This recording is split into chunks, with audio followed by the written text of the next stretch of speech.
Ongi Etorri, bienvenidos a todos a Desayunos Horizontes, ya en la recta final de Horizontes Latinos, hoy con una película mexicana, Workers, de José Luis Valle. Está con nosotros su director, José Luis Valle, y su actor, Jesús Padilla. Bienvenidos. Gracias.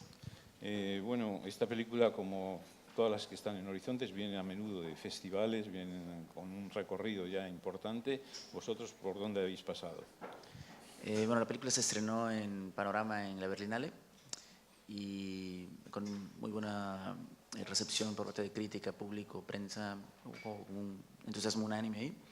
Luego ganó el premio a la mejor película mexicana en el Festival de Guadalajara, en México, y de ella ha tenido pues una vida ahí considerable en otros festivales y pues hoy estamos aquí, que es súper importante para nosotros. Workers es un título irónico, podemos decir. La acción transcurre en Tijuana. Nos hablas de dos historias paralelas, vamos a hablar más de la película, pero antes que nada, ¿de dónde surge este tema que es muy surrealista, muy kafkiano? Dijiste la palabra correcta, son situaciones kafkianas, ahí bizarras, rarísimas, que justamente en lo que tienen de trágico, de atropello contra la dignidad de individuos marginales, pequeños, llevan también una carga enorme de absurdo y entonces mueven un poco a una risa y a la comedia negra de pronto, y son cosas, no diría que cotidianas, pero que ocurren a menudo en nuestras latitudes, ¿no? Tijuana es un lugar muy raro, es como de una fealdad bella. Me decía un fotógrafo en algún momento, dice, es que es muy entrañable, es como cuando tu novia no es la más bonita, pero sí la más querida, ¿no? Eso era Tijuana. Y bueno, esas historias suceden allí y digamos que le hicimos una... Pero tu personaje es como tú, de origen salvadoreño. Sí. Es decir, ¿eso te ha inspirado algo? Sí, no, sin duda. Siempre en lo que hago hay gente salvadoreña porque es de lo que me alimenté siempre, historias y lo que gravitaba ahí en torno a mi vida. Y además es una historia real que le pasó a un amigo de mis padres, respeté hasta el nombre, Rafael, y él vivió esto ante una transnacional y los boicoteó durante muchos años, ¿no? En una guerra silenciosa y rara. Y son historias que la materia prima es la realidad y pasan por filtro de ficción y por la subjetividad, pero a la base está siempre el absurdo de la vida real. La historia de esa millonaria que deja como heredera a su perro también es un hecho... Sí, yo lo vi en las noticias, eso pasó en Alemania. Le dejaron 100 millones de euros a un pastor alemán que se llamaba Gunther III. Y yo comentaba que hace todavía una semana le dejaron $100,000 a un perro chihuahua en Estados Unidos. O sea, estas cosas pasan y tú las conviertes en ficción. En todo caso, lo interesante de tu película no es que esté basado en hechos reales, sino la atmósfera que tú has creado precisamente muy surrealista, muy kafkiana, puesto que la realidad a veces es peor que la ficción. Sí, Lo interesante es A mí siempre no me gusta cuando me dicen que las películas están basadas en hechos reales. Lo importante es que te creas la película o que entres en ella, ¿no? Sí, que crees un mundo, ¿no? Que creas un mundo. Porque, bueno, la materia prima siempre será esa, pero de ahí te digo, pasa por 1, 2, 3 filtros de lo personal, etcétera, de tu visión. Cuando escribiste la película, ¿la escribiste para Jesús Padilla, el personaje? ¿Cómo fue el encuentro? Cuéntale.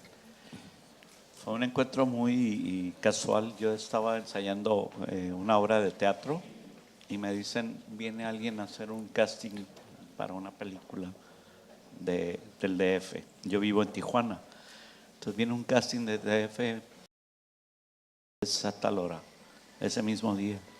Entonces voy, alcanzo porque tenía otras cosas pendientes y llego y me dicen, te estábamos esperando. Sí, pero yo no me enteré de esto. Y fue el momento en que conocí a Pepe. Me dice, no te voy a hacer el casting, no quiero que actúes, no quiero que me hagas ni llores ni rías, nada. La historia es esto y platícame de ti. Y ahí fue. Después de 2 años buscando el apoyo él para esta película, en la primera instancia no lo tuvo. Hasta después de 2 años vuelve a Tijuana y me busca y me dice, tienes competencia allá en la capital, en el DF. Bueno, como sea, si me toca a mí bien y si no, tal.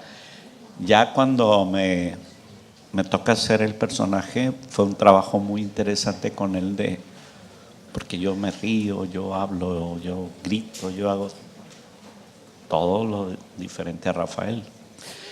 Y tuve que, así como dicen, domesticarme, dosificar a Jesús Padilla para ser Rafael, y yo ya cuando entraba al set, yo entraba como Rafael, yo no entraba actuando, yo entraba a vivir Rafael. Su personaje, Rafael, es un emigrante salvadoreño, veterano del Vietnam, que se va a jubilar, se compra incluso unos zapatos para jubilarse, y el día que se va a jubilar le dicen que no tiene derecho a la jubilación porque nunca lo han declarado, ¿no? Ese personaje que interpreta Jesús Padilla, bueno, efectivamente, como él lo estaba explicando, tú le has pedido que haga una interpretación muy contenida, ¿no? Es un hombre de hecho, muy introvertido, ¿no? Inexpresivo por momentos. Sí, yo quería una película sobre los nadie, ¿no? Sobre esta gente que, si tú estás en un hotel, hay 300 de ellos haciendo posibles las cosas, pero nunca piensas en ellos, ¿no? Y están allí. Y no porque no hablen o porque sea inexpresivo, es que no tiene una vida. Entonces este hombre es un héroe de Vietnam, ¿no? Y tiene una vida interesantísima y tal, pero simplemente no es expresivo y tampoco sabe defenderse cuando sufre este atropello. Pero me interesaba referirme a estas vidas, ¿no? Como que están allí tras bambalinas, digamos, pero son dignas de atención y les puedes encontrar como la sustancia y compartirla entonces. Sí, el otro personaje que interpreta Susana Salazar es esta criada que vive en la casa de la millonaria. Bueno, hay también personajes secundarios interesantes como el jardinero, el chofer, pero es un poco la relación amos-criados también, y con una señora completamente extravagante, como decíamos, que deja de heredera a su perra y les pone una condición. Es decir, que se lo van a quedar todos sus bienes después, pero a condición que primero cuiden bien a la perra. Sí, sí. Imagínate, alguien excéntrico millonario que deja la herencia al perro y dice que caso de morir el perro, heredan los empleados. Y bueno, los empleados se ponen a buscar cómo matar a este perro, aunque lo amen, ¿no? Y no lo pueden matar de un golpe. Sí, porque además siempre está como gravitando este tema de la amenaza de narcotráfico, por decirte, ¿no? El poder que no sabes de dónde viene. Entonces, bueno, lo hacen de una manera sutil y eso se presta otra vez al absurdo y a la risa un poco, ¿no? Pero sí es lo mismo. Igual alguien trabaja toda una vida y resulta que al final no ve compensados sus esfuerzos, ¿no? Y también hay una pérdida en el pasado, ¿no? Es como una subtrama, digamos, una pérdida de un hijo. Y la señora, en vez de irse, se queda a trabajar 30 años en la casa en la que el niño murió. Entonces es como un castigo que te autoimpones, pero ahí estás con este flagelo toda la vida, ¿no? Entre esas dos historias, que son paralelas, del jubilado y de la casa de la millonaria, hay que decir que hay puntos en común. Es decir, es el tema de la soledad, pero también cómo sus derechos laborales, por eso el título irónico de Workers, cómo sus derechos laborales no han sido respetados. Sí, sí, yo quería, quizá antes del guión incluso estaba la estructura, yo quería contar dos historias un poco excluyentes y que solo tuvieran puntos de contacto muy sutiles y con un espectador bastante participativo, ¿no? Y atento. Entonces hicieran sutura y digamos en la segunda hora de la película todas las piezas se encajan y se entiende el panorama, ¿no? De la historia, la unidad, digamos. Pero sí, estaban espejeadas, decíamos nosotros, como que les pasaban cosas similares, o la relación personaje y contexto. Es un hombrecillo en una transnacional enorme, o esta mujer limpiando minucias de una casa gigantesca de millonarios, y también incluso en la realización, los tempos, las cosas que les pasan, etcétera, ¿no? Es decir, la realización es por momentos contemplativa y lenta, podemos decir, pero al mismo tiempo hay muchas cosas que van a ir sucediendo. Sí, sí. Se van a ir los sobresaltos de la... Sí, en la composición fotográfica o en los tempos, en los planos secuencia y demás, pensamos que era el tipo de realización que pedía la historia, ¿no? Incluso también para darle un poco de participación a Tijuana. Hay un momento donde los personajes desaparecen de cuadro y Tijuana, el centro de Tijuana se convierte en el protagonista de una larga secuencia, un largo plano secuencia. Esas eran cosas importantes para mí, a ver cómo jugaba el paisaje, cómo juega en los espacios urbanos, como factores narrativos y demás. Y sí, le dimos los tiempos y te digo, el tipo de composición, incluso de diseño sonoro hizo, que necesitaba esta historia que quería contar, resumiendo, la Tijuana que no se ve normalmente. Queríamos estar muy, muy interesados en contar la Tijuana que yo vi, o como yo la siento, y eso es el tipo de realización que pedía, creo yo. Jesús, tú eres de Tijuana, precisamente. Él estuvo unos años, pero tú eres de ahí, has pasado toda tu vida ahí. ¿Qué te parece cómo filma la ciudad? Yo estoy viendo una Tijuana diferente en la película. Yo lo he vivido en los momentos críticos que estuvimos pasando, pero en ese momento nos cuenta una historia diferente, nos cuenta aquello que los que vivimos ahí nos queremos estar, queremos vivir. Y Pepe lo narra de una forma muy linda, ¿no? Porque Tijuana siempre la están viendo con esa imagen negra. Y ahora con esto, cuando yo lo veo, siento que estamos viviendo la Tijuana que en su momento era lo rico, lo lindo. Sí. No, perdón, comentar algo de eso, que quizá porque yo soy de El Salvador, donde hubo una guerra civil de 20 años y hubo 100.000 muertos, 1 millón de desplazados, en el país más pequeño del hemisferio. No digo que esté bien, pero se hizo una como cultura de la violencia y al mal tiempo hubo que ponerle buena cara. Y la gente vivió igual. Entonces, si bien en México hay una situación de una violencia incontenible y una espiral que no se le ve fin, también la vida sigue, ¿no?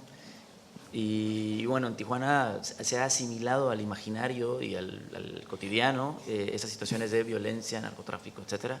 Entonces, yo lo que quería era que gravitaran en torno a la trama, digamos, pero que la historia principal fueran historias muy humanas que simplemente ocurren en este crisol tan singular que es Tijuana, porque sin duda que es especial. Es una ciudad construida, conformada por gente que iba de paso a Estados Unidos, pero se quedó. Y para ser tijuanense casi que tienes que ser menor de 20 años, porque todo el mundo mayor viene de todos lados y se refleja en todo, hasta en algo como la gastronomía, ¿no? Hay de todo, de todas las influencias, porque es una tierra de gente que iba de paso y se quedó a construir esta especie de nación ahí rara. Y también por ahí viene lo de Workers, porque tiene una condición casi binacional.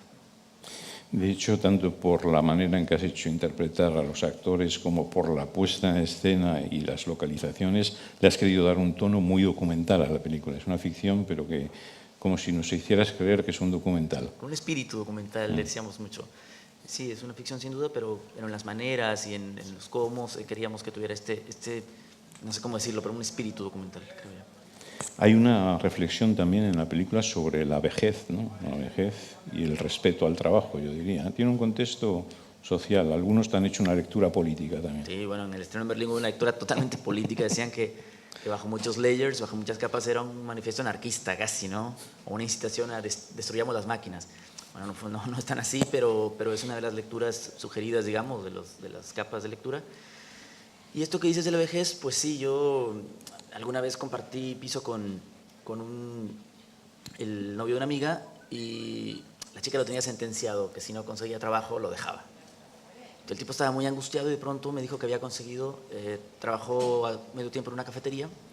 Le pagaban fatal, pero estaba muy orgulloso de las espumas de sus capuchinos.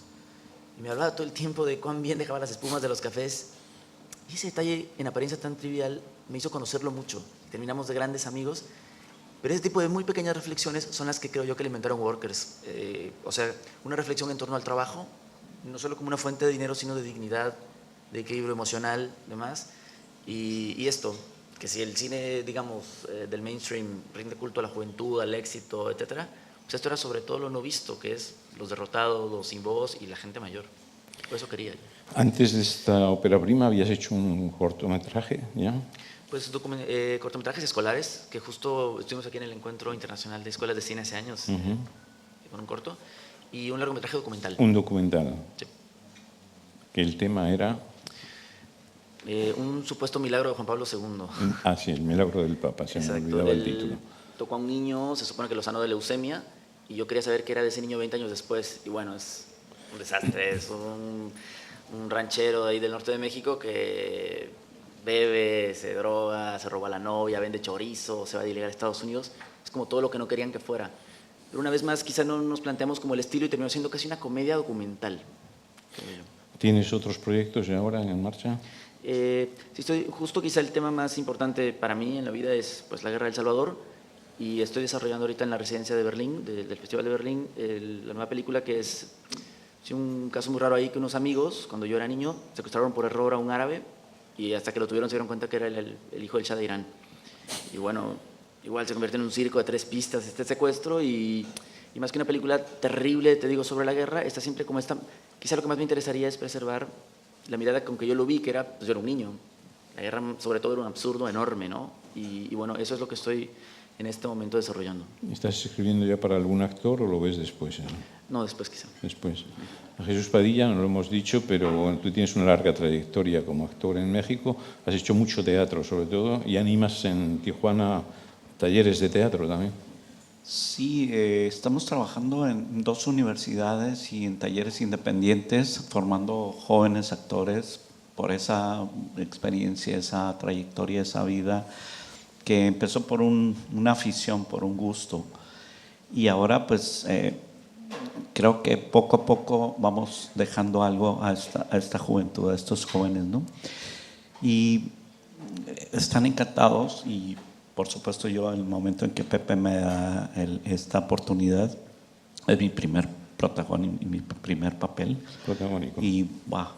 Y lo curioso o lo interesante de la película es el tatuaje, porque Rafael se tatúa, compra zapatos, se corta el cabello para ir a buscar la jubilación. Y cuando me dice, estamos buscando qué pasa, no encontramos cómo hacer el tatuaje, si es en carne de puerco, porque la piel más...